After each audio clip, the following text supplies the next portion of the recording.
En el nombre del Padre, y del Hijo, y del Espíritu Santo. Amén. Ave María, gratia plena, Dominus tecum. Benedicta tu in mulieribus, et benedictus fructus ventris tui, Iesus.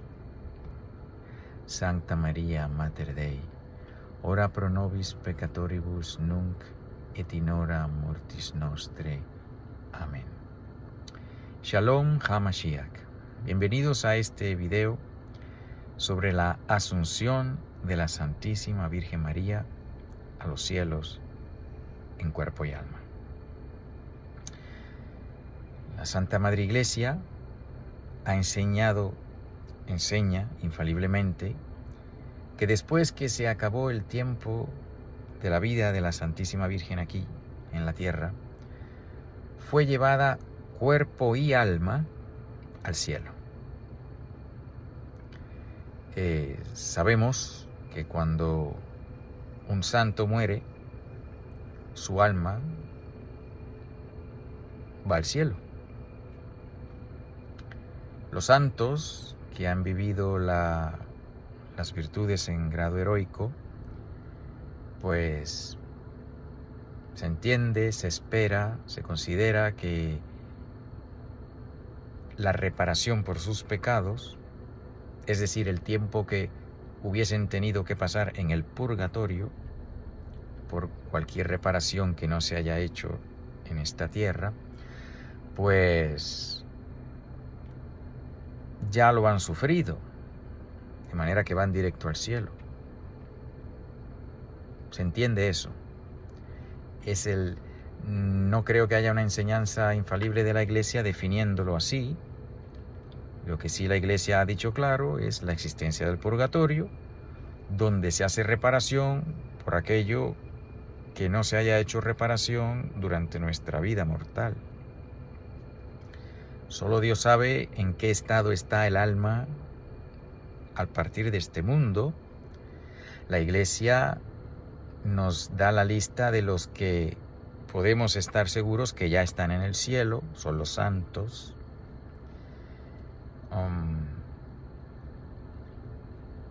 ¿Tuvieron que pasar los santos por el purgatorio? Pues no sé. No creo que la Iglesia haya dicho una cosa o la otra.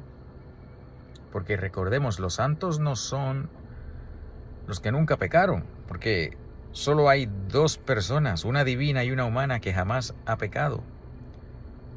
Que es nuestro Señor Jesucristo y su Santísima Madre, la Virgen María.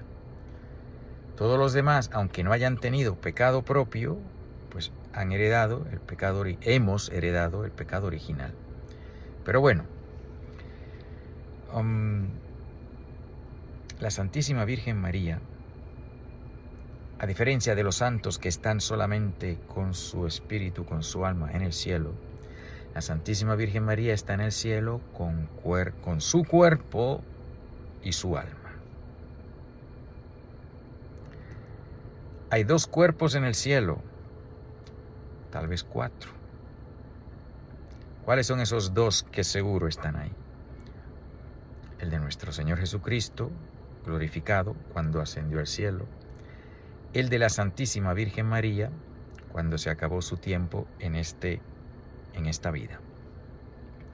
¿Cuáles son los otros dos posibles? El de Enoc, que no murió, nos dice la palabra de Dios en Génesis, que después que Enoc caminaba con Dios y cuando se acabó su tiempo, fue llevado por Dios. Dios se lo llevó. Claro que el cielo no estaba abierto en esos momentos. Así que donde quiera que hubiese estado Enoc, que Dios se lo había llevado, pues no fue en el cielo porque no estaba abierto. Fue probablemente este lugar que se conoció después como el seno de Abraham, que es lo más alto del Sheol, donde estaban las almas que murieron en paz con Dios, pero que todavía no podían entrar al cielo porque no había sido abierto hasta la muerte redentora de nuestro divino Salvador. Así que el equivalente al limbo, ahí puede ser que haya estado Enoc en un estado de felicidad natural, no sobrenatural, pero natural. Es muy posible, pues entiendo yo, tomando en cuenta lo que sabemos que la Iglesia enseña y con la libertad de poder tratar de discernir, tanto cuanto la Iglesia nos da la libertad de hacerlo, que es básicamente aquello que no está definido y clarificado, y que no vaya en contra de lo que sí está definido y clarificado, pues la Iglesia nos da libertad para poder... ¿Cuál es la palabra que estoy buscando? Para poder inferir, para poder tener opiniones que no van en contra de lo que sí está claro. Así que basado en eso, de que el limbo es un lugar que la Iglesia le ha dado a es un nombre que la Iglesia le ha dado a este lugar que no es ni el cielo, ni el infierno, ni el purgatorio, es un lugar de felicidad natural, no de felicidad sobrenatural, donde las almas que no tienen pecado propio, es decir, que no han merecido el infierno, pero que por alguna u otra razón no han podido entrar al cielo. En el pasado, ese lugar, el Sheol, donde iban todos los que morían, iban al Sheol. Los que morían amigos de Dios iban a lo más alto del Sheol, que luego se le llamó el seno de Abraham, las almas justas. Y los que se habían condenado porque pues murieron en su propio pecado, iban a lo más profundo del Sheol, que es el infierno, donde está el diablo y los demonios y las almas condenadas. Pues bien, Enoc, el cuerpo de Enoc, probablemente pues estuvo en un sitio así. El cuerpo de Elías es otra persona donde la palabra de Dios nos da testimonio que fue arrebatado, fue llevado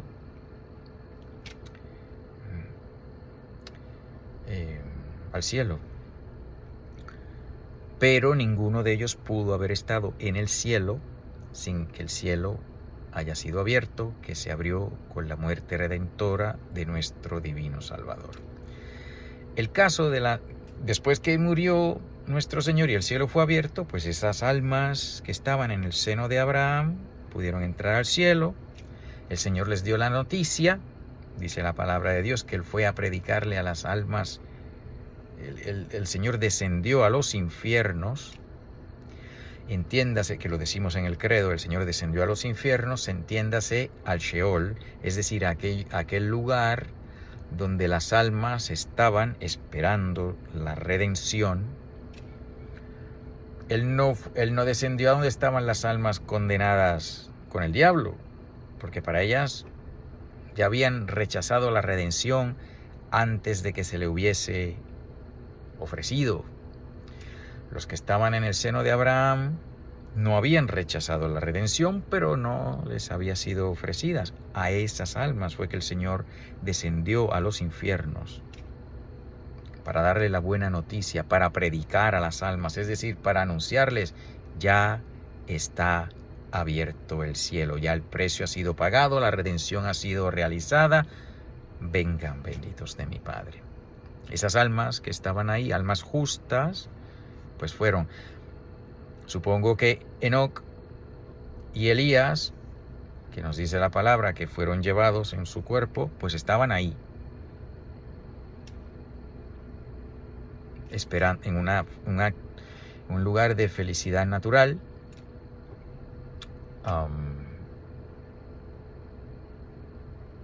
con su cuerpo. Si la Iglesia define algo contrario a lo que estoy diciendo, bueno, pues está súper claro que hay que seguir lo que enseña la Iglesia y no lo que yo estoy aquí tratando de teorizar.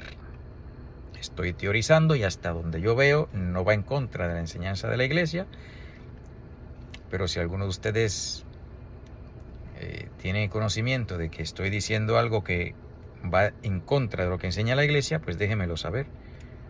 Pero hasta donde yo he visto, esta teorización de qué pasó con Enoc y Elías, pues no va en contra de lo que enseña la Iglesia. Pero en fin, si alguien sabe algo diferente, me lo dice. Y si no existe algo diferente y la Iglesia en su momento explica algo diferente, pues descarten completamente lo que estoy diciendo y nos sometemos a la enseñanza de la Santa Madre Iglesia.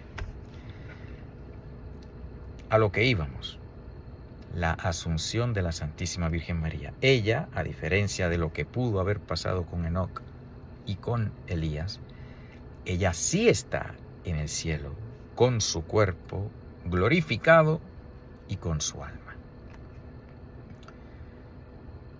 Cuando la Santa Iglesia definió el dogma de la asunción de la Santísima Virgen María, diferente a la ascensión. La ascensión es cuando el Señor por sí mismo subió a los cielos. La asunción es cuando la Santísima Virgen María fue asunta, fue subida al cielo. Pues nos enseña la Iglesia que cuando se acabó su tiempo aquí, fue llevada cuerpo y alma al cielo. Ahora bien, la Iglesia no dice cuando murió. La Iglesia no usa esas palabras. Hay personas que dicen que la Santísima Virgen murió porque pues, quería imitar a su divino Hijo, que sin necesidad de morir, murió. Otras personas piensan que no murió porque la muerte es fruto del pecado.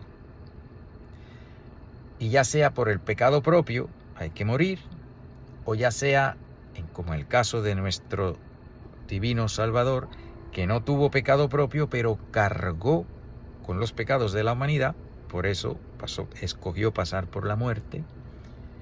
Pero la Santísima Virgen, ni una ni la otra, porque ni cometió pecado, así que no tenía que morir, ni cargó con los pecados de nadie.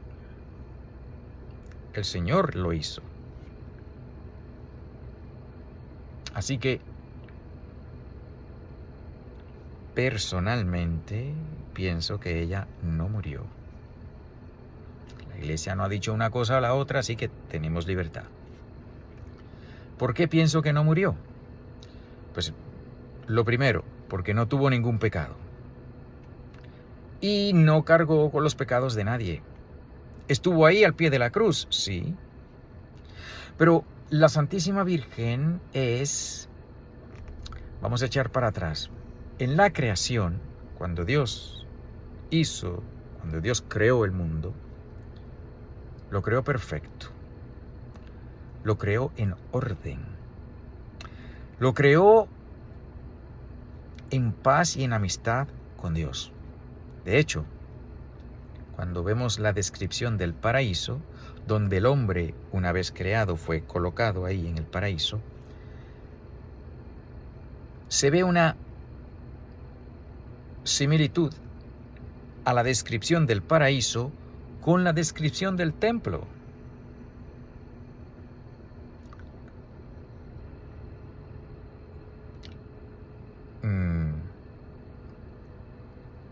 En el templo había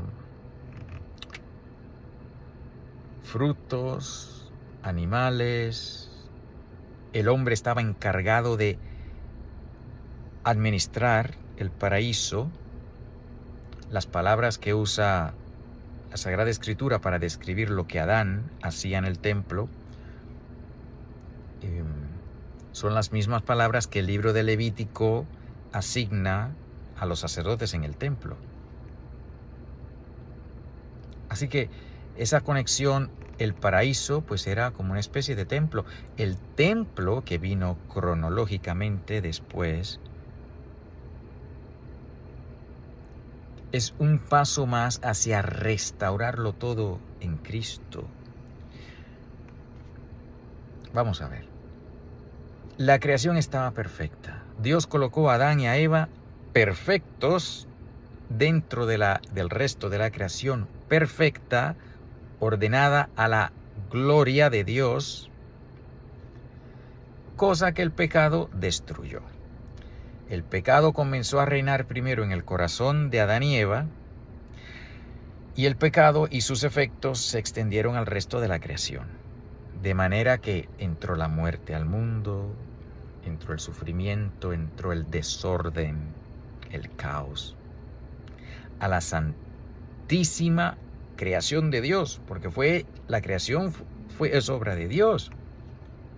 La creación es obra de Dios y estaba perfectamente ordenada a la gloria de Dios y al disfrute de sus criaturas, siendo el hombre y la mujer, siendo el ser humano el máximo beneficiario de la creación física.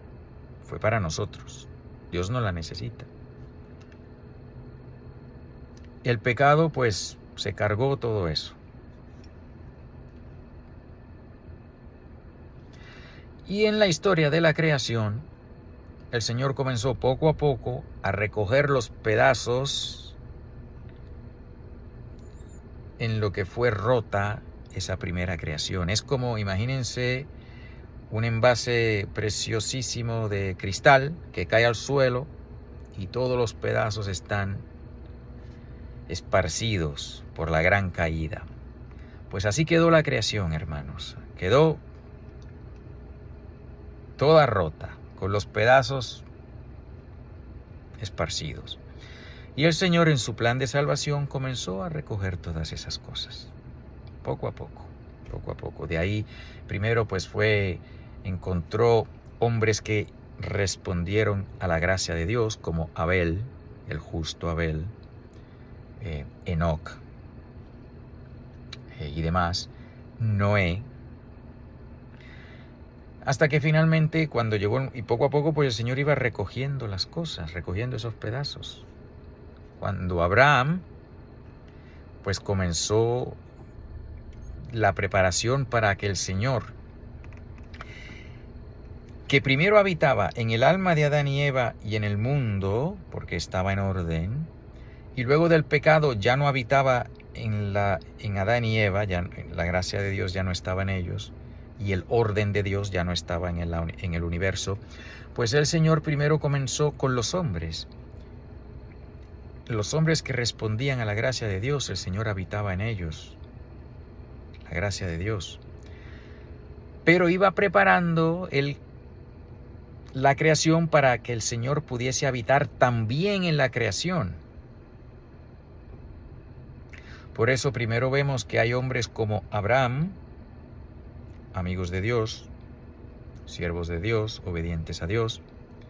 Pero no es hasta tiempos de Moisés que el Señor comienza nuevamente en este proceso de restaurar todas las cosas en Cristo. Fue en el episodio de la zarza ardiendo, donde vemos nuevamente cómo el Señor, que ya no habitaba en las almas y ya no habitaba en la creación, pero sí comenzó a habitar en las almas, comenzó nuevamente a habitar en su creación. Nos dice la palabra de Dios que en la zarza ardiente, que ardía pero no se consumía, donde la gloria de Dios habitaba, recordemos que la presencia de Dios existe en diversas formas. Dios está presente en su creación, manteniéndola en existencia. Dios está presente en el alma de las personas que están en la gracia de Dios, la presencia santificante de Dios. Y en el cielo está la gloria de Dios. Es la presencia más perfecta de Dios, donde está en poder, en su creación, donde está en la gracia santificante, aquellos que están en la gracia de Dios, y su gloria es la presencia más completa. Esa plenitud de su presencia era la que habitaba en Jesucristo nuestro Señor, donde nos dice la palabra que en Él habitaba toda la plenitud de la divinidad. Pero demos para atrás, antes de la encarnación, cuando el Señor estaba cuando comenzó a recoger los pedacitos de la creación rota, todavía el Señor no habitaba en el mundo. El mundo le pertenecía al diablo, como quien dice. Y de hecho, más adelante va a ser revelado de que pues el mundo le fue dado al diablo, porque gracias al pecado reinó la muerte en el mundo.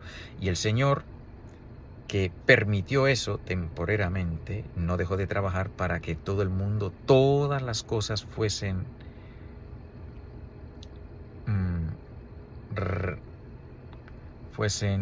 reconciliadas en Cristo, fuesen recuperadas en Cristo, fuesen redimidas en Cristo nuestro Señor.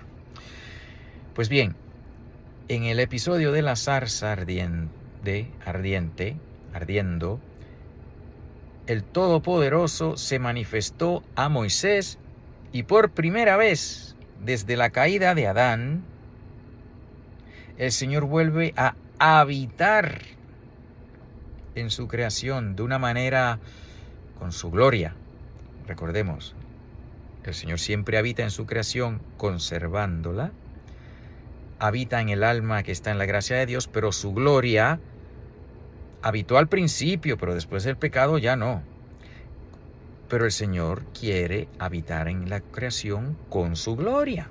Por eso comenzó en el proceso de la restauración de todas las cosas, comenzó cuando se le apareció a Moisés, donde la presencia, la gloria del Señor volvió a tocar un pedacito de la creación, no toda, porque la restauración universal ocurrirá en la parusía. Aunque la creación ya está en camino de salvación, porque estamos en gestación, dice San Pablo, la creación entera gime como con dolores de parto. Eso ya está irrevocablemente comenzado. Pero hasta la parusía, pues aquí estamos. Pues en ese primer paso le dice el Señor a Moisés: quítate las sandalias porque el terreno que estás pisando es sagrado. La gloria del Señor, que dejó de habitar en su creación con el pecado de Adán y Eva, comenzó a actuar, comenzó a volver a la creación en ese pedacito de creación donde estaba la zarza ardiente. Comenzó la gloria del Señor a volver a entrar a la creación. De manera que allí donde entró, allí donde tocó la gloria del Señor, quedó santo, quedó santificado. Por eso el Señor le dice a Moisés: quítate las sandalias porque el terreno que estás pisando es terreno sagrado. Más adelante, esa presencia completa de Dios, esa gloria de Dios, habitó en el tabernáculo, en este lugar donde Dios le explicó a Moisés: voy a habitar contigo aquí. De hecho, cuando el Señor le dio instrucciones a Moisés para que construyera el tabernáculo, dentro del tabernáculo estaba el arca de la alianza, y dentro de esa arca de la alianza habitaba la presencia de Dios, ya no presencia solamente de creación, no presencia de la gracia de Dios solamente, sino en su gloria. De hecho, después que Moisés construyó el arca de la alianza y siguió todo lo que el Señor le dijo, dice, al fin llegó el momento en que la gloria de Dios habitaba en el arca de la alianza, en el tabernáculo. Esa gloria de Dios, que es la presencia más completa de Dios, es el cielo en la tierra, la plenitud de la divinidad, habitó en el tabernáculo, en la tienda de la presencia, que era pues el centro de la existencia del pueblo de Dios lo fue durante esos 40 años, lo fue más adelante cuando entraron a la tierra prometida, y esa presencia de Dios fue luego colocada en el templo que construyó Salomón. Vemos cómo el Señor infinitamente paciente, pero que es un misterio cómo el Señor se relaciona con nosotros, cómo Él se abaja, se rebaja a hacer cosas pues que parecen humanas, pero son divinas. Es un misterio.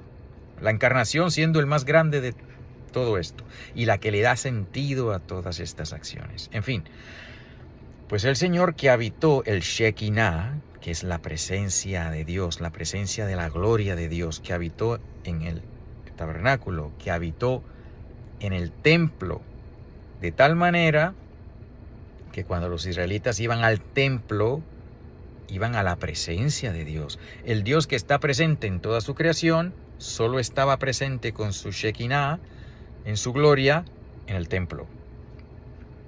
Pues bien, cuando el Verbo se hizo carne y habitó entre nosotros, esa presencia que habitaba en el templo, que habitó en la zarza, que habitó en el tabernáculo y en el templo, se hizo carne. Y esa presencia de Dios, esa plenitud de la divinidad, habitó en Jesucristo, que es verdadero Dios y verdadero hombre.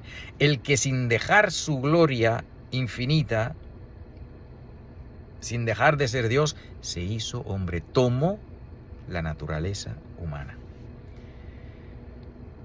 Pues bien, recordemos que la tierra quedó manchada. La tierra, después del pecado de Adán y Eva, la tierra es un caos.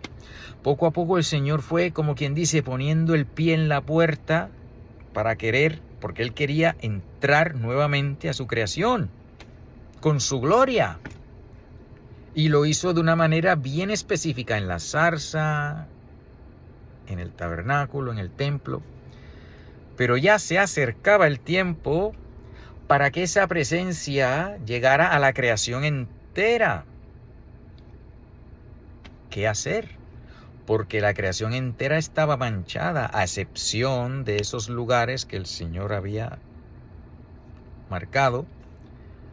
Pero llegaba el tiempo de la redención universal.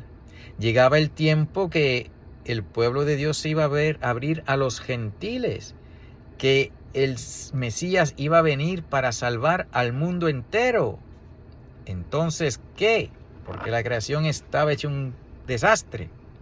Pues el Señor preservó un poquito de esa creación, lo preservó sin ningún efecto de pecado. El Señor se guardó para sí aquello que conocemos como la nueva creación, misteriosamente ligada a la antigua, porque no es que el Señor canceló todo, sino que hizo esa nueva creación a partir de la creación vieja, porque la Santísima Virgen María es hija de Eva, con lo cual es parte de la creación, pero es la nueva Eva, porque es el principio de la nueva creación. Y en un misterio que pues no podemos más que conocer un poquito, el Señor se guardó para sí un pedacito protegido perfectísimamente, protegido de los efectos del pecado, que por grande que haya sido el pecado de Adán y Eva, que afectó a la creación entera, bueno, es una exageración, porque no afectó a la creación entera. El Señor se guardó para sí un pedacito de creación puro, inmaculado, sin tener ningún tipo de efecto del pecado, incluyendo la muerte. Por eso pienso que la Santísima Virgen María no murió. Pues en esa creación perfectísima, preservada del pecado y de todos los efectos del pecado, finalmente la gloria de Dios volvió a entrar a su creación. Y cuando el Verbo se hizo carne, Se hizo carne en las entrañas purísimas de la Santísima Virgen María. El que quiso habitar en su creación, en el paraíso, y que habitó por un tiempo hasta que por el pecado fue echado fuera, por fin pudo volver a habitar con su gloria en la creación, cuando el Verbo se hizo carne, en ese paraíso de Dios, que es la Santísima Virgen María. Donde el Señor está más feliz, por falta de mejores palabras, porque el Señor es infinitamente feliz en sí mismo. Pero donde más a gusto está el Señor, que primero quiso estarlo en su creación y lo estuvo en el paraíso hasta que fue echado por el pecado, pues en esta segunda oportunidad que el Señor se quiso dar a sí mismo para beneficio de nosotros, pues dijo, esta vez el pecado no va a tener absolutamente nada que ver con esta nueva creación. Y en este nuevo paraíso, la Santísima Virgen María, inmaculadamente concebida, preservada de todo pecado original, de todo pecado, punto, y de todos los efectos del pecado, punto, pues ahí la gloria del Señor volvió a entrar al mundo. Para quedarse esta vez. Porque comenzó, esto que el Señor comenzó desde hacía tiempo a recoger los pedacitos del cristal roto. Finalmente, cuando ya estaba el envase listo, la Santísima Virgen María, entonces el Señor vino.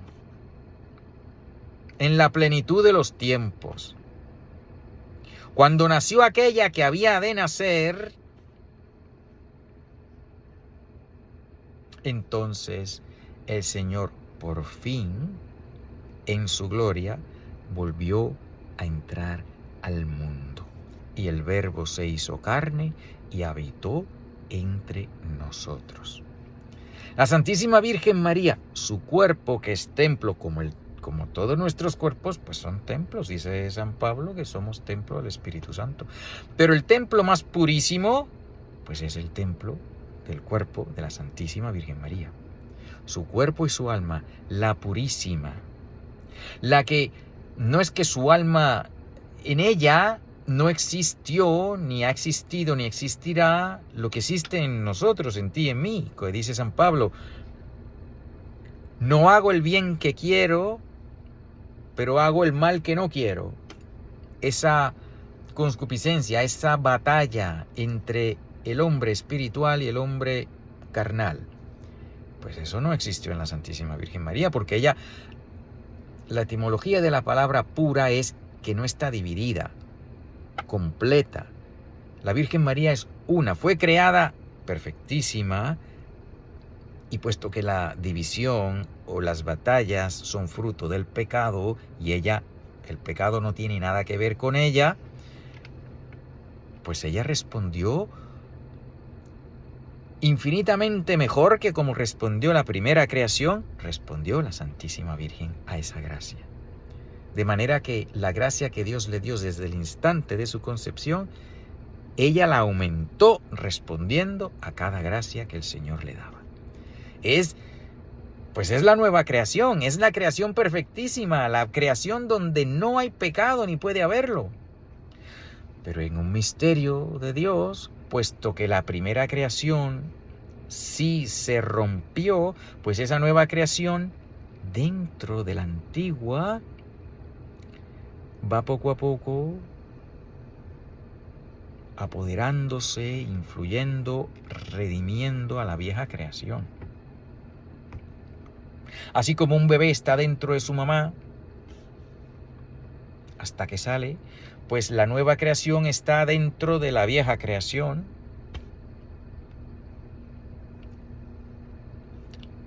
Pero la vieja creación tiene los días contados. Porque la nueva creación ya está irrevocablemente existiendo, redimiendo. El reino de los cielos ya está entre nosotros. Y el alma que está en la gracia de Dios es alma del cielo, es alma que está en comunión con Dios.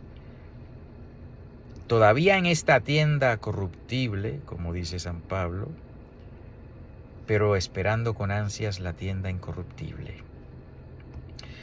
Tienda que ya la Santísima Virgen María tuvo y tiene y tendrá. Por eso, cuando se acabó su tiempo en este mundo, fue llevada en cuerpo y alma a los cielos, donde es reina.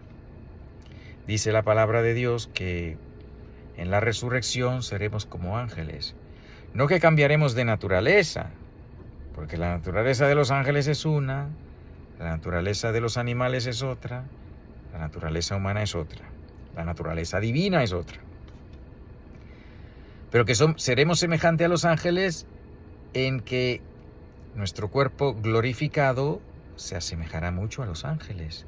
En cosas, por ejemplo, como la impasibilidad, no sufriremos, no estaremos limitados a las limitaciones físicas. Recordemos que el Señor, después de la resurrección, su cuerpo glorificado, pues pudo entrar al cuarto donde estaban los apóstoles con las puertas cerradas, porque no estaba ya limitado con las limitaciones físicas. En ese aspecto seremos como ángeles. Los ángeles se mueven de un lugar a otro con la velocidad del pensamiento, porque no están limitados a la cuestión física. Por eso los santos que están en el cielo, yo puedo invocar a un santo aquí donde estoy, y tú donde estés lo puedes invocar, así estés en otro continente, y te escucha, porque ya no están limitados a la cuestión física. Más aún, nos dice la palabra de Dios que en la resurrección seremos semejantes a Dios porque le veremos tal cual Él es. Así que la divinización de los hijos de Dios, y entiéndase, por divinización de los hijos de Dios, no quiere decir que seremos como Dios de una manera absoluta, porque solo hay un Dios. Pero seremos como Dios en que un número de sus cualidades Él va a compartir con nosotros, como ya la comparte con los bautizados, porque somos hijos verdaderos de Dios, porque con el bautismo somos miembros del único Hijo de Dios, del unigénito. Así que ya desde ya estamos participando de esa naturaleza divina. Pero una vez con el cuerpo glorificado participamos incluso más de esa naturaleza divina, sin ser Dios, porque Dios es uno, pero es infinitamente generoso y quiere compartir su vida con nosotros. Por eso los santos los podemos invocar donde quiera que estemos y nos escuchan. Pero son seres humanos, sí, seres humanos divinizados, seres humanos con la gracia divina, seres humanos que son como Dios, entiéndase, no de una manera absoluta, pero son como Dios en el sentido que el Señor les manifiesta, les comparte alguno de sus atributos, tanto cuanto el Señor quiera hacer con sus criaturas. Es un misterio, pero es un misterio real. Los misterios no son reales aunque yo no los entienda. Pues bien, los santos están en el cielo, pueden interceder por nosotros. La Santísima Virgen María, Reina de los santos, Reina de la creación, asunta al cielo, está en el cielo con su cuerpo glorificado, con su alma. Es semejante a Dios en ese sentido, como estamos llamados a hacerlo todos los que estamos en la gracia de Dios. Y esperemos que todos estemos en la gracia de Dios en estos momentos, todos los que están viendo este video. Pero de una manera muchísimo más profunda y completa que nosotros, porque nos dice la palabra de Dios que en el cielo hay varias moradas, gloria tras gloria, Y no todo el mundo en el cielo es perfectamente feliz, pero no todo el mundo en el cielo tiene la misma cantidad de gloria, por falta de mejores palabras. De toda la creación, aquella que goza de la presencia de Dios más perfectísimamente es la Santísima Virgen María. Y tiene autoridad, porque ella es reina del cielo. Pues bien, es por eso que me atrevo a inferir, siempre dispuesto a ser corregido por la Iglesia si en algún momento lo aclara, y lo aclara contrariamente, porque lo mismo pues puede aclarar algún día y decir, bueno, pues sí, la Santísima Virgen no tuvo que pasar por la muerte y no lo pasó. Porque recordemos, ¿por qué el Señor se la llevó al cielo? Porque ella pudo haber estado en el cielo solamente con su alma y seguir teniendo la influencia que tiene sobre Dios, que el Señor así lo ha querido, sin necesidad de tener su cuerpo en el cielo. Pero el Señor quiso que tuviese su cuerpo en el cielo también. Desde ya, no solo al final de los tiempos, cuando esperamos tú y yo estar también en el cielo con nuestro cuerpo y nuestra alma. ¿Pero por qué ella antes? Bueno, porque ella es el modelo perfectísimo de la Iglesia, entre otras tantas cosas. Y la Iglesia está destinada a estar completa en el cielo. Y la Iglesia es el cuerpo de Cristo. Así que, aunque el Señor pudo haberla hecho esperar, no quiso. No quiso porque es que ella es la nueva creación, la creación jamás manchada. Por eso tiene sentido que la creación jamás manchada no haya tenido que sufrir lo que sufrió la creación manchada. Por eso está en el cielo completamente. Al terminar, y la Iglesia, repito, no dice al morir la Virgen fue llevada al cielo, no. La Iglesia dice cuando se acabó su peregrinar por esta tierra, cuando se acabaron sus días aquí, fue llevada al cielo. La catedral, no, la basílica dedicada a ese momento, no dice la Basílica de la Muerte de la Santísima Virgen María, se llama la Basílica de la Dormición. Ella se durmió, se acabó su tiempo aquí y fue llevada al cielo. En fin, pues qué regalo tan grande, que esté la Santísima Virgen María, la creación inmaculada, jamás manchada. Démonos cuenta, el diablo, que solamente puede morder el talón, es todo lo que puede hacer, quiso manchar la creación y la manchó. Pero el Señor, que ríe lo último, ríe mejor, y por mucho daño que el diablo quiso hacer, y lo hizo, el Señor se guardó esta creación que jamás fue manchada.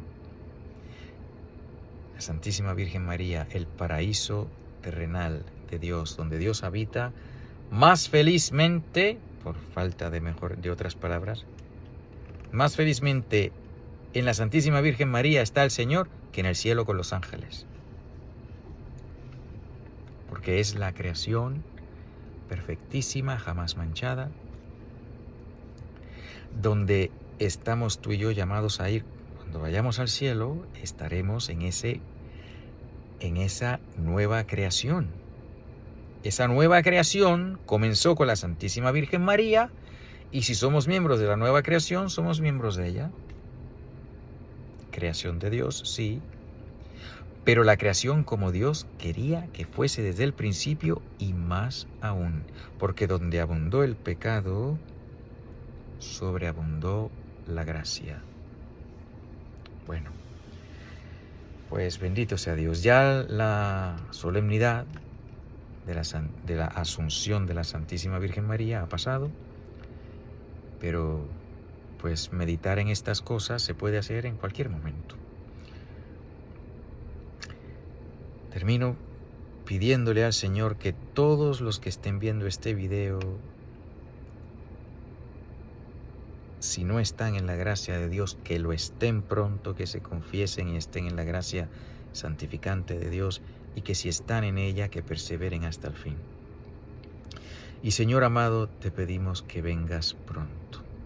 Maranatha, Maranatha, Maranatha. En el nombre del Padre, y del Hijo, y del Espíritu Santo. Amén.